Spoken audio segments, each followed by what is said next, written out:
Good morning, folks, and welcome to Storytelling on the Plains, or good afternoon or good evening, whenever it is that you listen to things.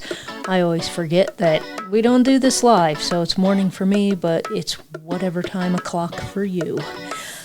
Today on Storytelling on the Plains, we're going to try a little something new. You all won't notice. You might hear a little panic in my voice, but for the past 90 episodes, we have been printing up the script every week and then reading from it. And as you can imagine, that ink has gotten to be quite expensive. So I purchased a no-name Android tablet, and it is it cost less than a year's worth of ink. So today is March, and by December, this thing will pay for itself. So I'm just trying to find the best way to set it on my desk, put it up, whatever, to make things work better. It's just easier this way, and I'll save paper. And so if you hear a little panic in my voice, something went slightly wrong, but that's all right. We'll keep going anyway, and we'll get it all sorted. Today on Storytelling on the Plains, we're going to finish up with Dobby-related stuff. So we did a story on Robert Ball Anderson, who was the first black entrepreneur in Nebraska, and his log cabin is at Dobby's frontier town. Then we did a story on Dobby himself, and then we did a two-part episode on Dobby's frontier town. And today we're going to finish up with Dorothy Hargens' Hallsted, Waldron. I know we could probably do stories in the future on other folks up there. This is just all the research that I have done, and we'll move on to some other people next week. But today we're gonna stick to Dorothy and just wrap up everything with Dobby's until I learn something new, and then we'll do something new on Dobby's. So to hop right into it, Dorothy May Hargens was born in her paternal grandfather's house in Hot Springs, South Dakota, on August 23, 1927. She was the second child of Holland Gamut Hargens and Blanche Chalk Hargens, and Chalk like Chaulk. I know different people pronounce it differently, so I'm just spelling it out for you so you know the exact word I was using, kind of like caulk on your house, but I know folks here in western Nebraska pronounce it slightly differently, and I can't get right the enunciation that they use out here, because I grew up in New York, so my language skills, I don't want to say they work differently, but I enunciate things slightly differently sometimes. Anyway, Dorothy's parents divorced in 1937 when she was 10 years old. After that, she lived mostly with her mother and moved around a lot. So she went to school in South Dakota, Nebraska, Ohio, and Wyoming. So I'm sure she learned a whole bunch of things in all of those different places. They all kind of have their own unique little cultures that I'm sure she picked up over the years and made part her own. Her she married Arthur F. Roberts in 1944 in Cheyenne, Wyoming, and their son Dennis arrived in 1945. And he was born at Fort F.E. Warren. So when Dorothy and Arthur separated, and I believe they later got divorced because Dorothy was married several times, he was adopted with a new name, Donald Harrison, and he was raised in Fort Worth, Texas. And we'll get back to that in a little bit. But he later got back together with Dorothy's side of the family sometime in 1980. I have no idea if her first husband, died in war, or, they weren't married all that long. Was it one of those marriages? I never did get a chance to ask Dorothy, was it one of those marriages where you married because he was going off to war and it just didn't work out? Or was it just a coincidence that it lined up with those times? I think it was just a case of, things happen, and life goes on. And maybe she understood at the time, she was born in 27. Her kid was born in 45. So she was not quite 20 years old. It could have been a case of, she just couldn't raise a child, and maybe adoption was the best thing for her. I never got to know Dorothy well enough to broach that subject, but she did have a relationship with him later on in life. In 1947, however, she married Andrew James Hallsted, who was known as Jim, of Chadron, Nebraska. They lived in Chadron for 48 years and were farmers and ranchers in the Chadron area. Dorothy and Jim had 3 children, David, Neil, and Cecilia. While in Chadron, Dorothy attended Chadron State College, receiving her Bachelor of Arts in Social Work in 1978. She got a job in a local nursing home where she worked as social services director until she retired in 1989. But she wasn't done with life just because she retired. In 1990, she published, so she actually researched, wrote, and published Black Hills Doc, 1892 to 1945, A History of Pioneer Medicine in Southern Black Hills of South Dakota, by C.W. Hargens, M.D., and edited by Dorothy Hargens Hallsted. The book is a biography of Charles W. Hargens Sr., a pioneer doctor in the Black Hills of South Dakota, and also Dorothy's grandfather. Charles, C.W., was the only doctor in Hot Springs at the time. If you've never been there today, there's a massive VA hospital there, as well as a bunch of, regular doctors in private practice. It's a pretty big, I don't want to say it's a big town, but it's much bigger than when C.W. was there. He was the only doctor in town. So Dorothy collected, compiled, edited, and published this work in 1990, and she weaves into the book everything with the same offbeat charm that I encountered when I met her. I really enjoyed her humor. She was good at telling a joke, and a lot of the book has a lot of research, and it looks into pioneer medicine, local history, fun and charming stories. It's kind of everything you expect to see in a biography, and it just happens that this is her granddad, and it's an important piece of history I think a lot of people forget. Just like the story we did on Dr. Fix. She was the only doctor out here for a good long time in the Scotts Bluff area, and she covered a very large area. So we're talking the same thing. And Dorothy just said, you know what? I got a bunch of stuff. I got his journals, and I can do a bunch of other history, and I can write a biography on my grandpa. So that's what she did. Dorothy described the book to me in a newspaper article for the Star Herald as frontier history from the horse's mouth. If you can imagine a 90-year-old lady telling you that, you already kind of get a sense of her character and her sense of humor. And we're going to take a quick detour because the Black Hills isn't an area of storytelling that we normally cover here on Storytelling on the Plains, but it is Dorothy's grandfather.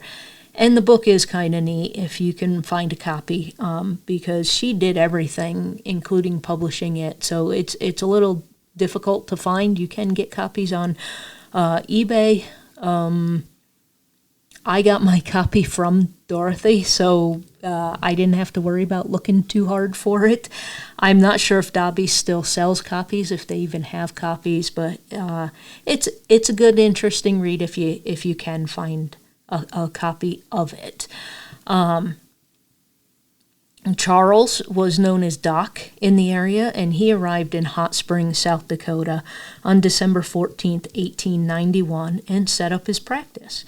The book includes Doc's accounts of how he was able to thrive in the area despite the limited supplies and some extreme weather conditions. And anyone who lives out in this area, even though the Blackout Hills are 3 hours north of me, knows that the winds out here can be harrowing.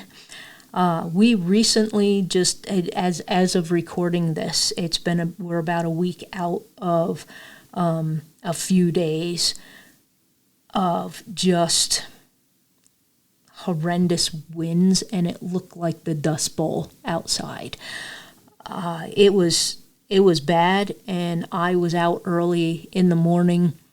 If 8 o'clock is early in the morning, I had to run a few errands. And when I got home, not long after I got home, there were notifications that went out that if you don't need to be outside, don't go outside. That's how bad it was. My house lost power 3 times in about 2 hours that day. And it was only for like 5 seconds each, but that doesn't happen. So by the time the third one came, I got a bit concerned, and I started shutting everything down and unplugging what I could, just in case things got worse. Fortunately, it did not. But take yourself back to that day in 1891 when Doc arrives in the Black Hills to be a doctor, and try and deal with a day like that without any electricity. You just kind of got to ride it out. And as of this writing, or this recording, Nebraska has passed $600,000 in acres, 600,000 acres that have burned. We don't have a dollar estimate yet on all of the damages, and we know of at least one lady who lost her life in the fires. And the fires are about a half hour east of my house, maybe 40 minutes, depending how you drive. It is not far. It's a little too close for comfort, and I really hope that the firefighters can get everything under control. But if you think about how quickly fire spread, especially with massive winds, I believe our winds were 65 to 75 mile an hour winds, it's very easy for fire to spread. And now take yourself back to 1891, and you're a brand new doctor, and you might have to deal with that, and it just happens, and you just keep going. So that was kind of on my mind while I was writing this episode was, what if I was in 1891 and this happened? How do we deal with it? So Doc encountered everyone from fortune tellers to pioneer men, and the book details a fortune teller told him that he was going to be a great doctor. I think the fortune teller was doing less fortune telling and more that they recognized that he was a doctor, and if he stayed in the area, he'd be all right. The book also has family biographies to flesh out in the entire history of the Hargens family, and it's not just a biography of CW, it's the whole family. And Dorothy wanted to make sure, yes, it's mainly CW, but there's the whole family is in the book. So one last note on the book, Charles's son was named Charles Jr., and he was an artist and illustrator up there in the Black Hills area, and I think most people probably know Junior more than Senior, just given the nature of the jobs and the time periods. I believe there is still a recreation of Charles Jr.'s studio at the Dakota Discovery Museum. So that's something else you could check out if you're ever up in the South Dakota area. But back to Dorothy. So she absolutely loved history, and she loved talking about her family. So it made sense for her to put all this time and effort into putting her grandfather's story into a book. And if you had ever met Dorothy, it just seemed like, yeah, that's something Dorothy would do. Dorothy and Jim remained married until he passed away in 1995. So that they were married for 45 years till he passed away. I don't know much about his illness other than he was ill for a long time, and it got worse over several years, and he eventually passed away. I do remember asking, and it was immediate. I was there as a reporter at the time. And it was just a usual follow-up story. What did he pass away from? And they're like, well, he was ill for a while. When people answer that way, don't push. Just let it go. Maybe later on, before Dorothy passed on, she might have talked about it. But at that point in time, during that day that I was interviewing her, she didn't want to talk about it. And that's okay. So later that same year, Dorothy married William Earl Waldron, who lived in Alliance. And William hunted turkeys and was a friend of Jim's. So I found 2 sources for each of those, that he hunted turkeys and was a friend of Jim's, but they didn't overlap with each other. So they either said he was a friend of Jim's or that he hunted turkeys, not both. So I'm just mentioning both because I found more than one source that said it, and maybe it was both. When I interviewed her, she told me, Bill kept coming back to check up on me and take me out to dinner, and so I would get out of the house. It started out, he was just looking out for Dorothy. He wanted to make sure she was okay. She wasn't getting depressed. She'd been married to this dude for 48 years, and he was ill for a while and then passed on. That's a lot to take. And so he was just being a friend, and from that, they ended up dating, and then after a while, they decided they should probably get married. So they did. And he was 80, and she was 68.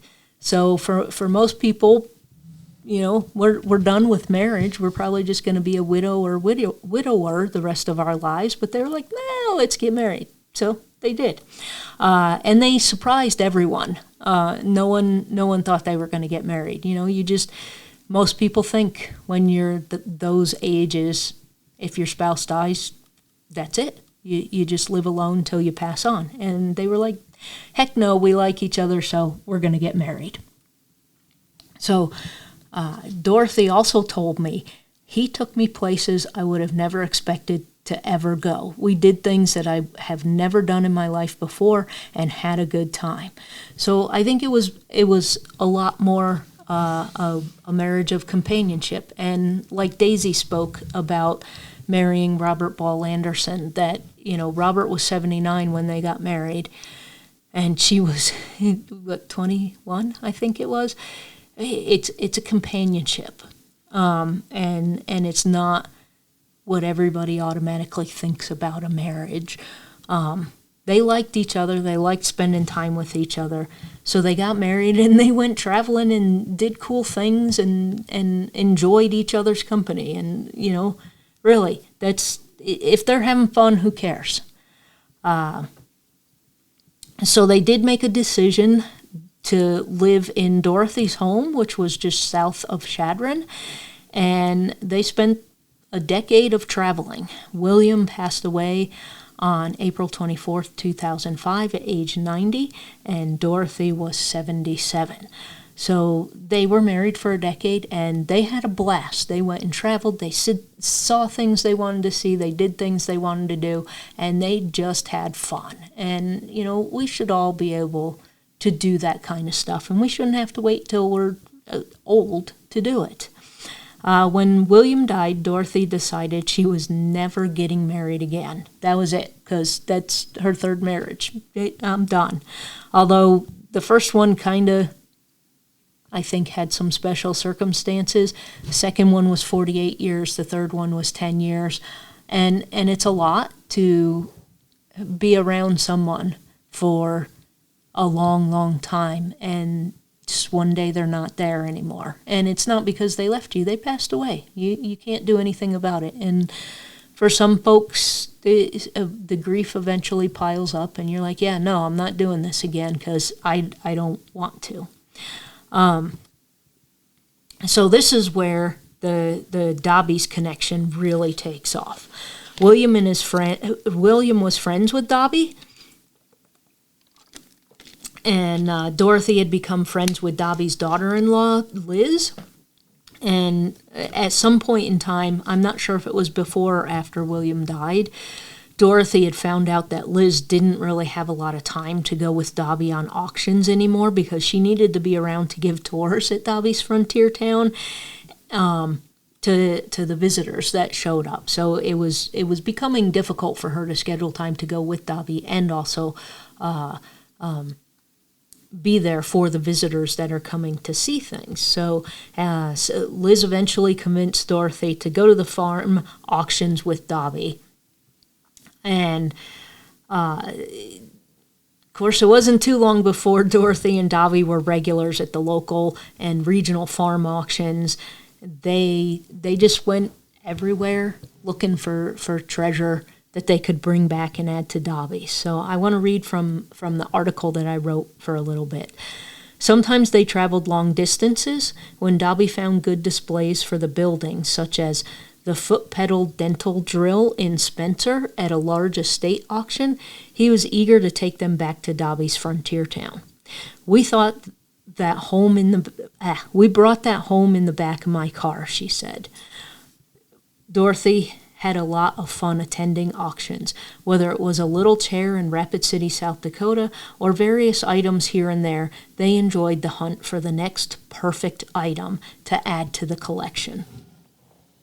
So because of this, Dorothy ended up serving as kind of the default historian for Dobby's frontier town. She could tell you the history of almost every piece she and Dobby collected. And honestly, that day with her was so overwhelming.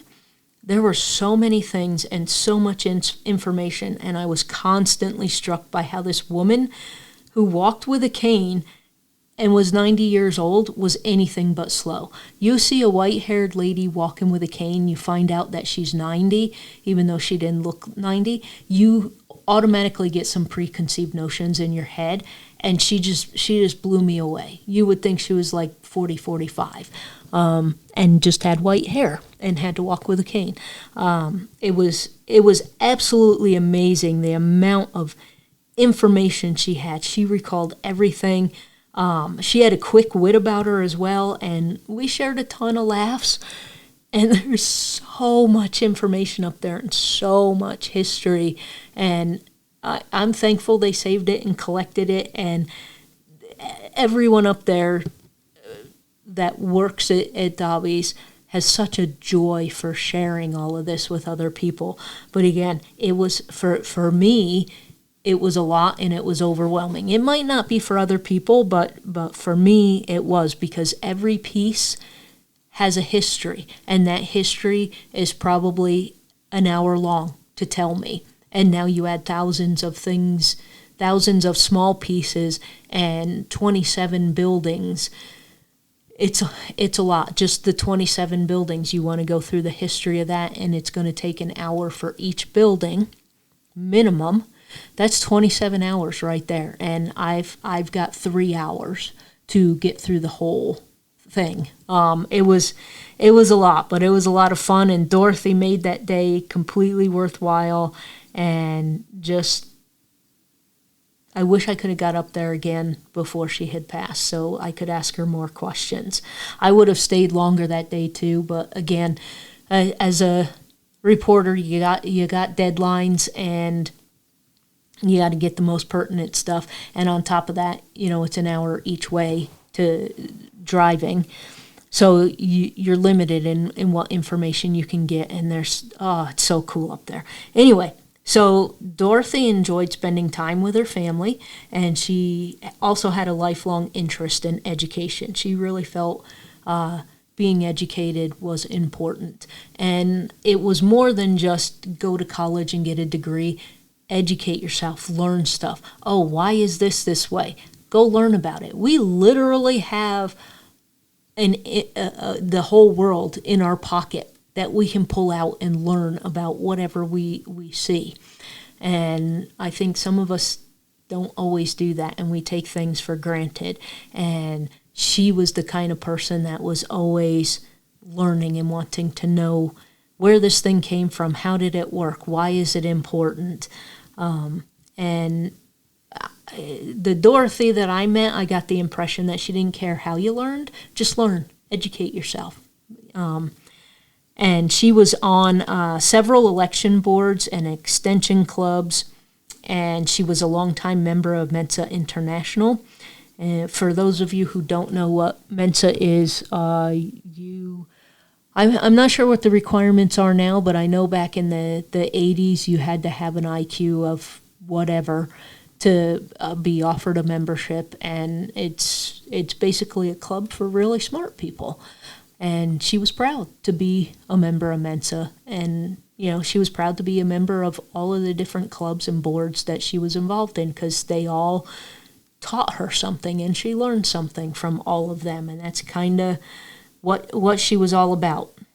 She also collected and organized several families' histories, and when she wasn't busy doing all of that, she was reading, sewing, traveling, and working with her large collection of antique buttons. I did not get to really see that collection, and it would have been neat to see, because even I'm amazed.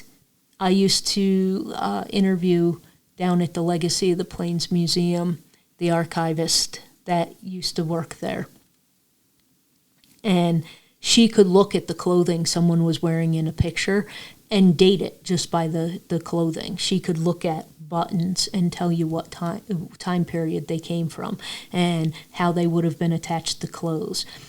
It's just absolutely amazing when you think about it, because we don't think anything about buttons.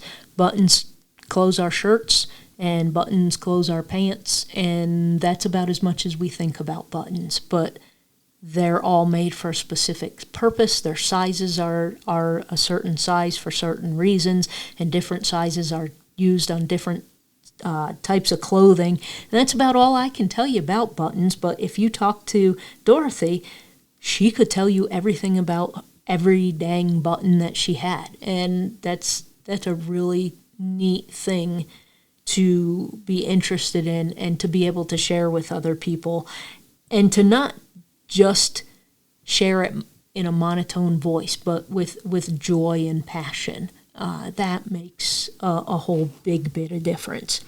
So you can see why she was the perfect fit to be a volunteer at Dobby's as well. And going with Dobby to the auctions, she's a perfect fit for that. She probably had a blast doing that all the time. And she stuck with that until the day she died. So she ended up dating Dobby, and in the day in 2017 when I met her, she was just absolutely full of utter joy, and she talked about Dobby and what a cool guy he was, the frontier town, and her little shop. So Dorothy had her own little shop in town. And I was sent that day by the Scottsbluff Star-Herald just to do your standard story. Dobby's Fall Festival was coming up, do a preview story on it. What is Dobby's? What do they do? What can you expect at the Fall Festival? And get the dates and time. Just your standard preview story for an event that's coming up. So I was looking at her, and yeah, she did not look 90. She didn't act 90. And like I said, I got the stereotype of what a 90-year-old should be in my head, and she did not fit any of it other than her hair was white. And she took me around the town a little bit, and a couple of people took me around town that day, and she took me into Dorothy's Fine Fashions, which was her little shop there at Dobby's. We talked as she was getting everything ready to make sure each piece was in its place where it needed to be. She also was going to be seeing visitors. I think it was the next day. Some folks were coming out to visit, and she wanted to make sure everything was in its right place. And she didn't want the little shop looking all messy before somebody got there. So she's straightening things up, and we're chatting a little bit. And I asked her, you got all these things here. What's your favorite thing? And she said, at first she goes, well, everything, because she loved to show people everything in the shop. And I go, no, there's got to be one thing that you really like to show people. And she goes, yeah. And she points this thing, or picks up this thing and shows it to me. And I'm like, what the heck is that? I have no clue. And she goes, this is a bustle from the 1880s. And I was like, no way. And she let me touch it and hold it, and she explained how it worked. So a bustle, I'm going to read from Wikipedia's description, because sometimes my descriptions suck, and Wikipedia has gone through a whole bunch of editors to make everything clear. So a bustle is a padded undergarment or wire frame used to add fullness or support the drapery at the back of women's dresses in the mid to late 19th century. Bustles are worn under the skirt in the back, just below the waist, to keep the skirt from dragging. Heavy fabric tended to pull the back of the skirt down and flatten it. As a result, a woman's petticoated skirt would lose its shape during everyday wear. And it would lose its shape just sitting down or walking from one place to another. So if you've ever seen the old pictures of women walking through town and the back of their dresses looks like they have a gigantic butt, it just really, really sticks out. That's the bustle doing its thing. It's pulling everything back and up so that the dress doesn't drag and the dress can last longer. And it was high fashion at one point in time. Dorothy put the bustle around her waist to demonstrate it to me, how women in the late 19th century wore them. The one on display at Dobby's was definitely well worn and dates from that time period when bustles were the thing. If you were into high fashion, you had a bustle. The one thing I don't know is if you would have more than one bustle, or if the same bustle could just be affixed under any dresses, because you did wear it under the dress. So I kind of like a belt. So maybe you had one, maybe you had more than one, and they were fashion pieces, but you didn't actually see them because they're under the dress. So maybe you only had one. I don't know.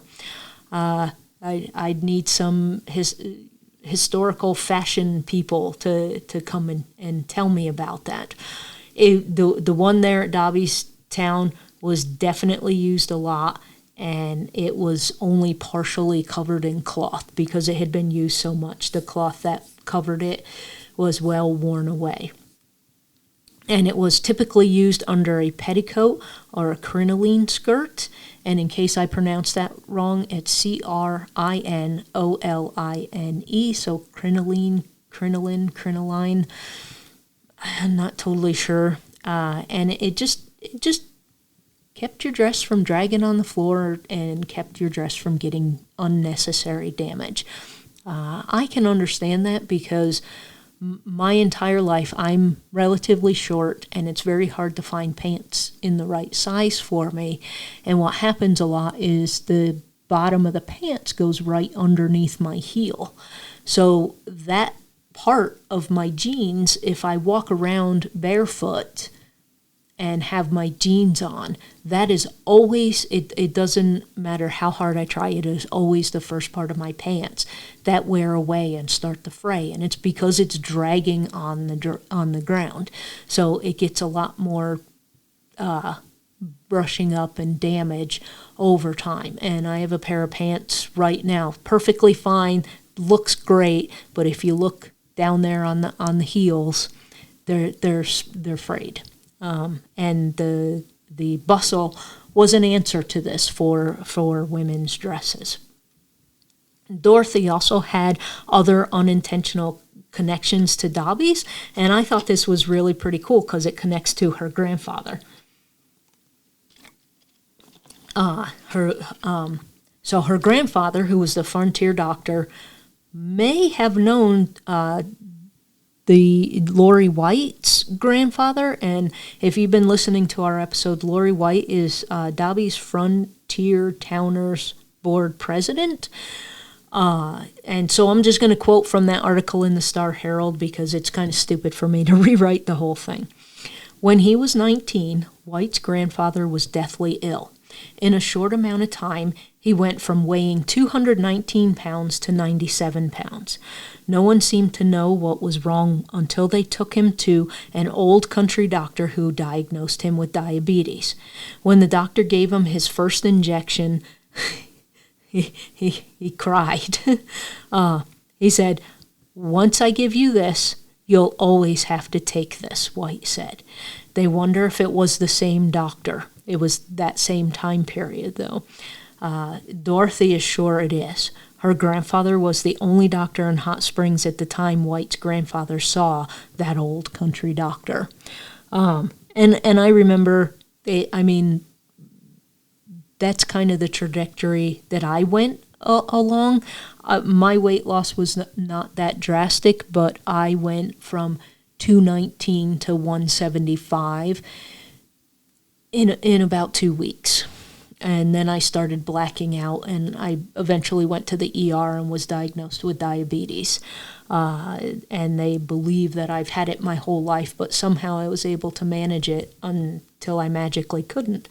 And they're right. Once you have to start taking your insulin injections, you have to do it the rest of your life. So I'm glad the country doctor, who was probably Dorothy's grandfather, helped Lori's grandfather. It's just a neat little story that if you don't ever go to Dobby's and you don't ever talk to anybody up there, you're never going to find that neat little piece of history. So the story led Dorothy and Lori to feel like they were always going to meet and preserve history for someone, Dobby, that they loved, but in different ways. Dobby was the one who also suggested the dress shop for Dorothy, but he passed away before that happened. The volunteers at Dobby's made sure that it did happen. So they knew Dobby had said, "Hey, Dorothy needs her own little dress shop at this place."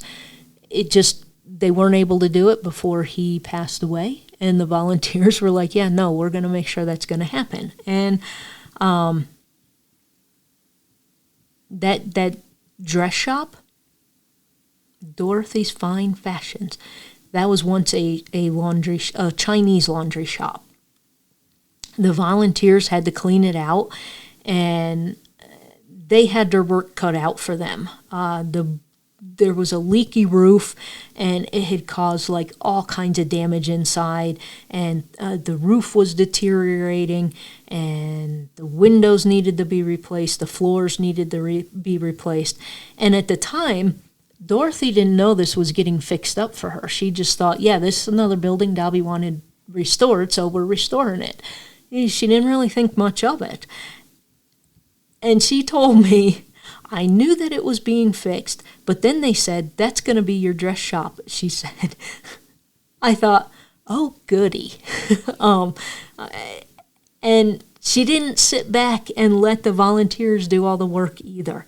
She painted the floors and the walls and located the antique wallpaper to put the finishing touches on the shop. As for filling the store, that was covered already by Dobby's endless desire to preserve history. Dobby had things tucked away because there wasn't any good place for them elsewhere, Dorothy told me. So they already had all the fixings for the shop. They just didn't have a shop for it. And now they did. And now they could pull all that stuff out and showed it. And the bustle that she was so proud of was one of those items that was tucked away. And now folks that go there can see that bustle. Dorothy had said she was never going to get married again.